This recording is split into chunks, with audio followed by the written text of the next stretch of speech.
Welcome to part 4 of my guide, and this is where I'm going to be talking about flanking and repositioning once you're in combat. Using the map, your awareness, and movements can really help you get that upper hand in a gunfight and surprise the hell out of the enemy. See, PUBG is one of those games where you can attack and you can choose how you want to engage, and that's where that creativity and that keen game sense really comes in.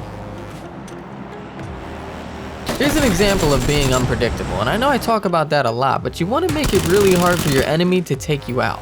And by flanking or simply moving right after you've engaged, you can easily throw that opponent off. You hardly ever want to stay in the same place. Use the map. Don't make it easy for an aggressive team to steal that chicken dinner potential from you. You'll see Chappie here take a 1v4 scenario and completely turn it around in his own favor. Takes out 2 enemies immediately, and then he repositions. Why? Because they're going to relay that information to the teammate, who then immediately attacks, gets destroyed. Chappie immediately heals. That's 3 down. Now he's listening for sound cues. He's waiting, he's patient, he's calm, he's cool, he's collective. Where's the other guy at? Okay, he just gave his position away again, but that's okay, because I'm going to get the high ground, and I'm going to see where this other guy is. There he goes, he's running. Easy kill, high ground. Boom, out of the game, 1v4. Straight beast mode. Here's the other side of that spectrum, where I knew the guy was under me about to come in, but instead of going head to head down the stairwell, I chose to jump out of the little window and hit him from the side. Here as well, instead of fighting in the same position, he's going to be looking for me. I gave my position away. I spent too much time in that one spot. So let me go to the left side and peek out, because it's going to throw him off.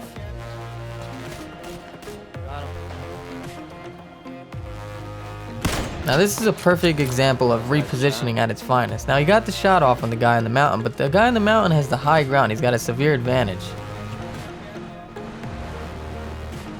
Chappie has a vehicle and he's out in the open. So what does he do? He uses the vehicle to completely reposition to get a better angle on that opponent. The opponent now has no line of sight on Chappie as he moves across the terrain.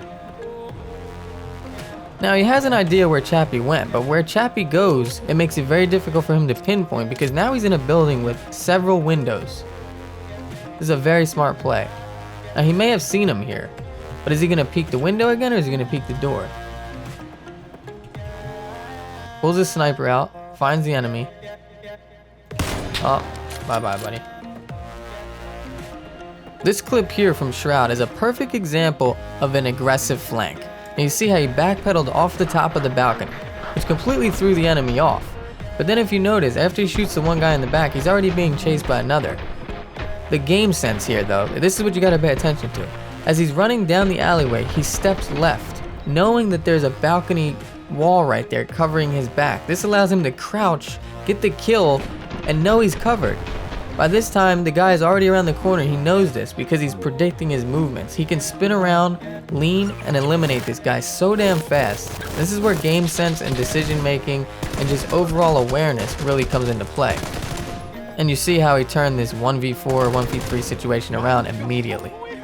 Amazing.